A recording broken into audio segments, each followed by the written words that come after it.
నిజామాబాద్ జిల్లా ఆర్మూర్ ప్రభుత్వ ఆసుపత్రిలో మంత్రి హరీష్ రావు ఆకస్మిక తనిఖీలు నిర్వహించారు. హాస్పిటల్ నిర్వహణ, పారిశుధ్యం వంటి పనుల గురించి అధికారులతో ఆరా తీశారు. చికిత్స పొందుతున్న పేషెంట్లను, ముఖ్యంగా గర్భిణీ స్త్రీలతో మంత్రి మాట్లాడి ఆసుపత్రిలో అందిస్తున్న డైట్ ప్లాన్ గురించి అడిగి తెలుసుకున్నారు.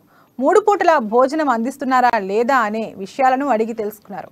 రోగులకు తగినట్టు పౌష్టికాహారం అందించాలని డాక్టర్లకు సూచించారు. జీవన్ రెడ్డి ఆర్మూర్ ప్రభుత్వాసుపత్రికే తొలి ప్రాధాన్యత ఇస్తూ అత్యాధునిక సాంకేతిక వైద్య సౌకర్యాలు కల్పించేందుకు కృషి చేస్తున్నారని మంత్రి తెలిపారు.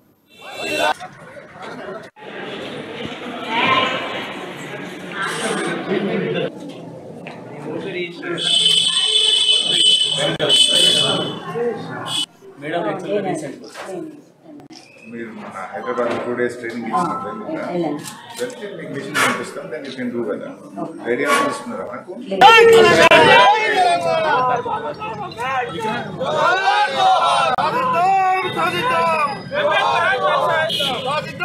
సాధిద్దాం